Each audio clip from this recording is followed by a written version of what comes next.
요한일서 3장 19절, 20절을 제가 대신 봉독해 드리겠습니다. 하나님의 말씀을 들으십시오.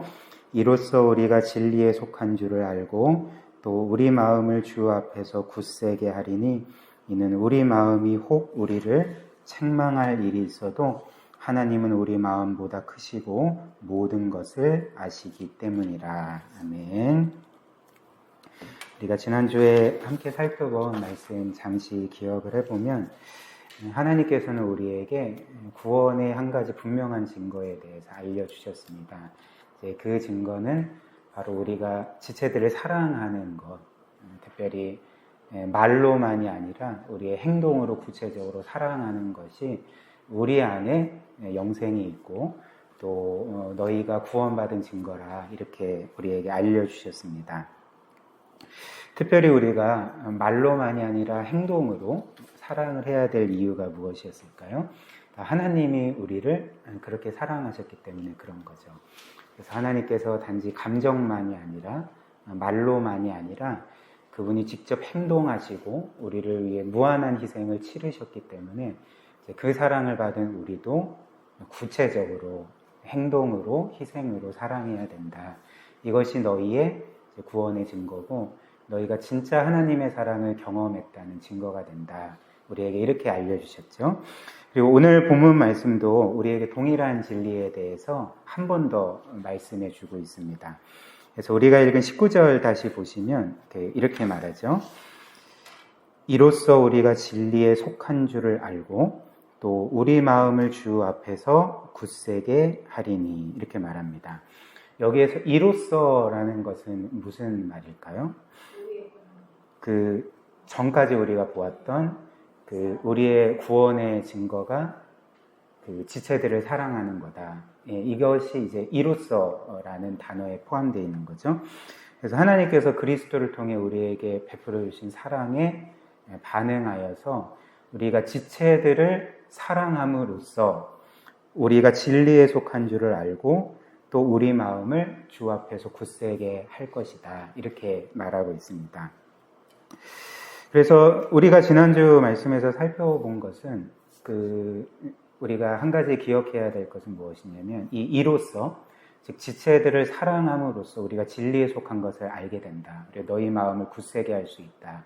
근데 이 형제의 사랑은 그 완전 무결한 사랑이 아니라고 말씀을 드렸죠. 이것은 단 한 번도 미워함 없이 사랑에서 실패함 없이 완벽한 사랑을 행하는 것을 의미하진 않습니다. 왜냐하면 그런 의미의 사랑은 사실 이 세상 누구도 행할 수 없기 때문에 그런 거죠. 저도 그렇고 여러분들도 그렇고 우리는 사랑에 있어서 많은 실패를 경험하게 되고 또 때로는 어떤 특정한 지체들을 미워할 때도 많지 않습니까? 그래서 이 세상에 가장 완벽한 성도라 할지라도 이런 완전 무결한 사랑을 실천하는 사람은 없습니다. 물론 한 분이 계셨죠. 예수 그리스도 외에는 이런 종류의 사랑을 행할 수가 없는 거죠. 그렇다면 성경이 말하는 이 구원과 영생의 증거로서의 이 지체 사랑, 형제 사랑은 무엇입니까? 우리가 지난주에 본 것처럼 완전 무결하지는 않지만 그러나 우리가 성령으로 인해 거듭나고 그리고 그 하나님과 그리스도를 믿게 되었을 때 우리의 삶의 주도적인 방향이 바뀌게 되는 거죠. 그 하나님의 사랑을 경험함으로써 우리도 그분처럼, 그분이 우리에게 베풀어 주신 것처럼 이제 사랑하고자 애쓰게 되는 겁니다. 이런 그 삶의 주도적인 방향, 사랑하려고 애쓰는 그 삶을 가리켜 우리의 구원의 증거다. 이렇게 말씀을 했습니다. 그래서 이런 사람은 그가 사랑하는 일에 실패하기는 하나 그러나 실패해서 그치지 않고 이런 사람은 반드시 자신의 사랑 없음에 대해서 또 한순간 지체들을 미워했던 것에 대해서 반드시 회개하게 되는 거죠. 그리고 회개할 뿐만 아니라 자신이 받은 하나님의 사랑을 기억하면서 어찌됐든 하나님의 도우심과 은혜를 구하며 그 지체들을 사랑하고자 끊임없이 애쓰는 것이 바로 우리 안에 새 생명이 들어갔다는 증거고 우리 안에 하나님의 사랑이 역사하는 그리고 너희가 진리에 속했다는 증거가 되는 것입니다. 근데 반면에 한 사람이 하나님을 믿는다고 하고 또 그리스도를 믿는다고 하면서 지체들을 사랑하는 일에는 전혀 관심이 없고, 그리고 그 어떤 특정한 사람들을 거리낌 없이 미워하고, 그리고 내가 지체들을 사랑해야 될 이유를 그 스스로 결코 단 하나도 발견할 수가 없다면 우리는 그의 신앙 고백과는 별개로 그가 하나님의 생명을 갖고 있는지 의심할 수밖에 없다는 거죠. 그리고 그 스스로도 자신이 정말 성령으로 거듭났는지, 회심했는지, 그리고 말로만이 아니라 정말 자신이 그리스도 안에 있는 하나님의 사랑을 경험했는지, 그리고 이 사랑으로 인해서 이 영혼의 변화된 그 경향성을 가지고 정말 새로운 삶을 살려고 애쓰고 있는지 점검해 봐야 된다는 거죠. 이것이 바로 그 요한일서가 우리에게 중점적으로 알려주고 있는 그런 말씀이 되는 것입니다. 그러나 이제 우리는 하나님의 사랑을 경험한 자죠. 그래서 우리가 받은 이 사랑이 어떤 사랑인지를 기억하고 또 묵상하고 또 그 사랑에 따라서 살고자 간절히 하나님을 의지하고 은혜를 구하면서 지체들을 사랑하게 되면 이제 결과적으로 우리 안에 생명이 있구나. 정말 과거에 나에게 없었던 그 하나님의 생명, 신적인 생명이 정말 내 속에 심겨진 게 맞구나. 왜냐하면 그 전까지는 내가 싫어하는 지체들을 사랑한다는 것 자체가 상상도 할 수 없는 일이었거든요. 그렇지 않습니까? 내가 미워하는 지체들을 왜 사랑해야 합니까? 그리고 내가 왜 그들을 위해서 희생해야 되겠습니까? 그러니까 이거는 어떤 면에서는 세상의 좀 이치와 기준에도 맞지 않는, 뭔가 좀 그렇게 사는 것을 어리석게 보는 이 세상의 기준에 따르면 말도 안 되는 일인 거죠. 그런데 거듭나고 하나님의 사랑을 경험한 후에 정말 내가 그 전에는 말도 안 되게 여겼던 내가 싫어하는 지체들을 사랑하려고 애쓰고, 사랑하지 못하면 뭔가 양심의 가책을 갖고 괴로워하고 회개하는 게, 이것은 나의 안에 새로운 생명이 심겨졌구나, 하나님의 생명이 내 안에 심겨졌구나, 이것을 보여주는 확실한 증거가 되는 것입니다. 그리고 이로써 우리는 또 오늘 본문처럼 우리의 마음의 책망과 그리고 사탄의 고발과 정죄를 이겨낼 수가 있는 거죠. 19절 하반절부터 20절 말씀 보시면 이제 이렇게 말하죠. 또 우리 마음을 주 앞에서 굳세게 하리니, 우리가 지체들을 사랑함으로써 우리 마음을 주님 앞에서 굳세게 하고, 그리고 이어서 이는 우리 마음이 혹 우리를 책망할 일이 있어도 하나님은 우리 마음보다 크시고 모든 것을 아시기 때문이라. 일단 이 말씀에서 알 수 있는 첫 번째 사실은 때때로 우리의 마음이 우리를 책망한다는 것입니다. 우리가 뭔가 죄를 짓고 잘못을 했을 때 우리의 마음이 우리를 책망한다는 것을 이 말씀이 우리에게 보여주지 않습니까? 그래서 정확히 말하면 그 마음이라는 것은 우리의 양심인 거죠. 그래서 우리의 양심이 우리가 뭔가 죄를 짓고 잘못했을 때 우리를 책망한다, 이렇게 말씀하고 있는 거죠. 그런데 사실 우리의 양심뿐만 아니라 우리를 책망하고 우리를 고발하고 정죄하는 한 대상이 또 있습니다. 성경은 그를 가리켜 이제 사탄이라고 말하는 거죠. 그래서 성경에 따르면 이 사탄의 또 다른 이름이 고발하는 자거든요. 고소하는 자, 고발하는 자고, 반면에 우리 주 그리스도와 성령 하나님을 보혜사라고 말하는데, 이 보혜사는 또 다른 의미가 변호사인 겁니다. 그러니까 사탄은 우리의 죄에 대해서 계속 고발하고 고소하고 정죄하고, 또 한편으로 그리스도와 성령님은 우리 안에서 우리를 변호하고, 그러니까 이런 구도가 있는 거예요. 근데 어찌됐든 우리의 양심과 이 사탄이 우리가 죄를 지을 때, 뭔가 큰 영적으로 실패를 경험할 때 우리를 책망하고 또 고소하고 고발하고 정죄한다는 것입니다. 그렇다면 일단 우리의 양심은 그럼 나쁜 건가? 그렇지 않죠. 왜냐하면 양심이라는 것은 하나님이 모든 사람들의 마음에 심겨준 하나님의 감시자, 혹은 우리로 하여금 죄 가운데 막 나가지 않도록, 극단적으로 그 죄 가운데 달리지 않도록 우리를 막아주는 하나님의 은혜라 할 수가 있습니다. 그래서 양심이 우리를 고발하는 것, 그러니까 책망하는 것은 어떤 면에서 하나님이 우리에게 주시는 은혜인 거죠. 그러니까 좋은 일입니다. 근데 사탄이 우리를 고발하잖아요. 사탄이 우리를 그렇게 고소하고 정죄하잖아요. 그러면 우리가 이렇게 생각할 수 있지 않겠습니까? 양심처럼 사탄도 뭔가 우리에게 좋은 일을 하나 보다. 그래서 우리로 하여금 좀 죄를 짓지 않게 하고 뭔가 양심의 가책을 갖고 회개에 이르도록 우리를 도와주는 것 아닌가. 그래서 우리로 하여금 좀 더 나은 영적인 삶을 살기 위해서 좀 사탄이 그렇게 하는 것 아닌가라고 생각을 하지만, 이제 사탄의 목적은 완전히 다릅니다. 그러니까 우리 안에 성령께서 우리를 책망하시고 또 우리의 양심이 우리를 책망하는 것과 사탄이 우리의 죄에 대해서 고소하고 정죄하는 것은 목적 자체가 다른 거죠. 사탄이 우리를 고발하고 정죄하는 목적이 무엇일까요? 그러니까 우리로 하여금 더 나은 삶을 살게 만드는 게 아니라 우리로 하여금 모든 소망을 잃게 만들기 위해서. 나 같은 자는 더 이상 하나님의 사랑을 받을 자격이 없어.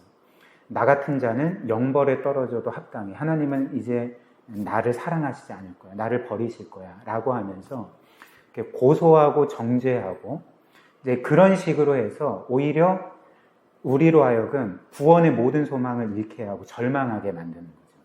그래서 더 이상 하나님의 은혜를 구하지 못하도록, 하나님의 은혜 가운데 모든 소망을 걸지 않도록, 오히려 소망을 다 잃어버리고 절망하게 만들도록 하는 것이 이 사탄이 하는 일이라는 것입니다. 그런데 오늘 말씀은 어찌됐든 우리가 지체들을 사랑할 때 우리의 양심의 책망과 또 이런 사탄의 고발과 정죄를 우리가 이겨낼 수 있다라는 거죠. 그렇다면 이는 무슨 이야기일까?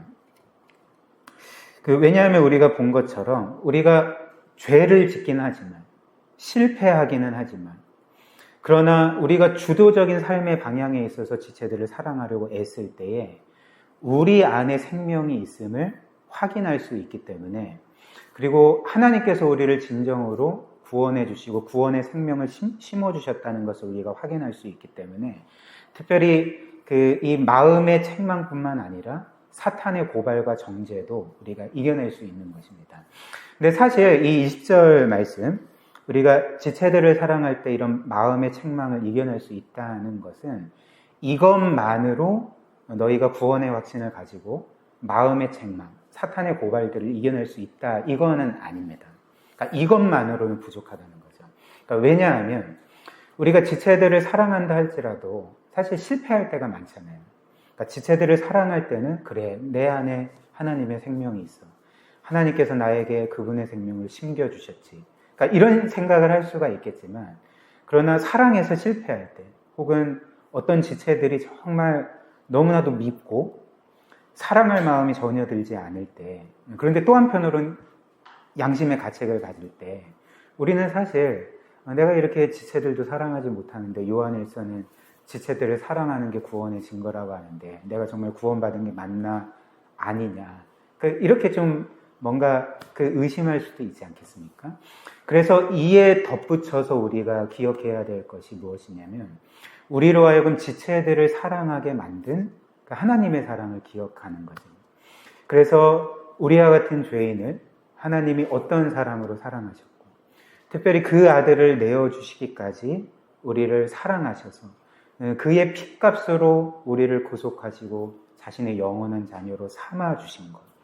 그러니까 이 사랑을 기억하면서 내가 죄를 짓지만, 실패하지만, 때로는 지체들을 미워하긴 하나, 그러나 이런 모습 때문에 나를 버리시지 않고 도리어 이런 모습에도 불구하고 하나님은 영원전부터 나를 사랑하셨고 앞으로도 영원히 사랑할 거다.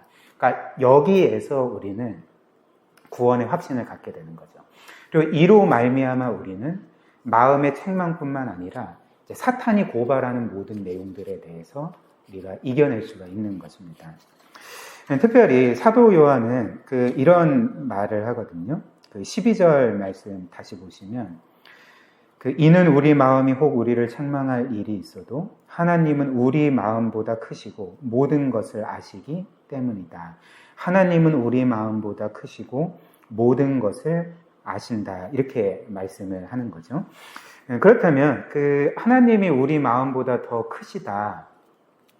이 말은 무엇일까? 또 모든 것을 아신다는 것은 왜 사도 요한이 이런 말을 했을까? 일단 처음으로 하나님께서 우리 마음보다 크시다는 것은 무슨 의미냐면 우리의 마음이 우리에게 하는 말보다 하나님께서 우리에게 하시는 말씀이 더 권위 있다는 거죠. 왜냐하면 하나님은 우리 마음보다 더 크시기 때문에. 물론 그렇다고 해서 우리 마음이 우리의 죄에 대해서 책망하는 것이 틀렸다 이런 말은 아닙니다. 그러니까 문제는 뭐냐면 거의 대부분 우리의 죄에 대해서 우리 마음이 하는 말은 거의 다 맞는 말인 거죠. 그러니까 틀린 말이 거의 없습니다. 양심의 고발은 정확하거든요. 그런데 이런 우리의 마음의 말보다 하나님께서 우리에게 하시는 말씀이 더 권위 있고 최종 판결이라는 거죠. 그러니까 예를 들면 우리가 죄를 지을 때 우리의 마음은 우리를 책망합니다. 너가 어떻게 그런 죄를 지을 수 있냐? 너가 어떻게 하나님을 믿는 자로 하나님의 사랑을 입은 자로서 어떻게 그런 삶을 살아갈 수가 있냐? 너가 하나님의 자녀라고 말할 수가 있냐? 라고 말하고 그 말이 어떤 면에서는 이제 맞는 말이나 그러나 하나님은 우리에게 이렇게 말씀하시는 거죠. 너가 죄를 지었고 그리고 너가 늘 실패하는 죄인이라는 것을 나는 안다. 그러나 그럼에도 불구하고 영원 전부터 나는 그 모든 것을 알매도 불구하고 너를 사랑했고 내 아들을 너를 위해서 희생시켰고 그 아들의 핏값으로 너를 영원히 구속해서 나의 자녀로 삼았다. 그렇기 때문에 지금 마음이 우리에게 하는 말과 하나님께서 우리에게 하시는 말씀 중에 최종 판결이 어떤 것입니까? 그러니까 하나님께서 하시는 말씀이 최종 판결인 거죠.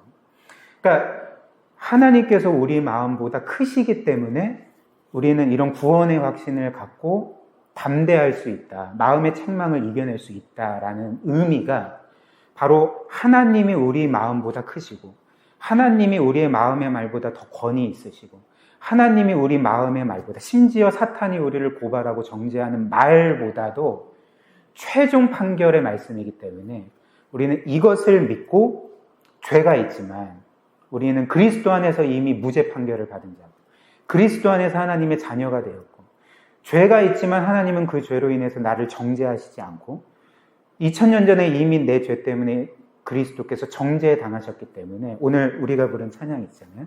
그러니까 뭡니까? 주 보혈 아래 있기 때문에 나는 정죄함이 없습니다. 우리가 이렇게 선언할 수가 있게 되는 거죠.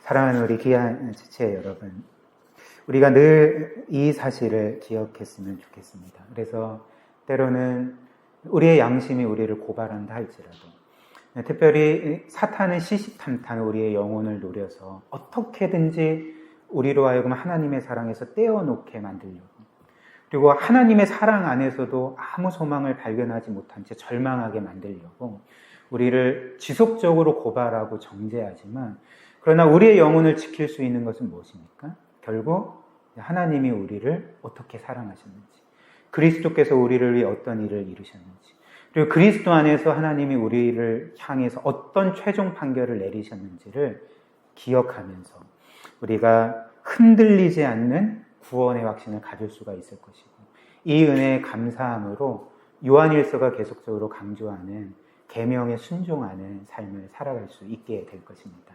이런 복된 은혜가 우리 사랑하는 모든 지체들에게 있기를 주님의 이름으로 축복합니다.